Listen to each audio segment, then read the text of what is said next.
రాదురా ఏ విజయం నీ కోసం నా కోసం, ఎటుపోదురా నువ్వు చేసిన కష్టం ఎప్పటికైనా సొంతం.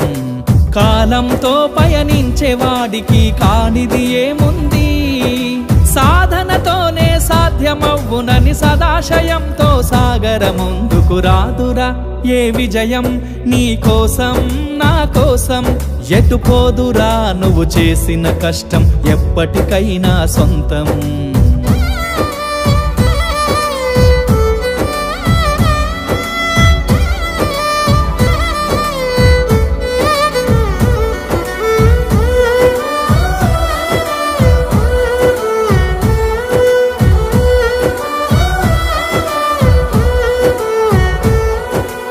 ఆకాశంలో అలలాగా పోయే ఆ పక్షులనే చూడు, అనుకున్న గమ్యమెంతున్న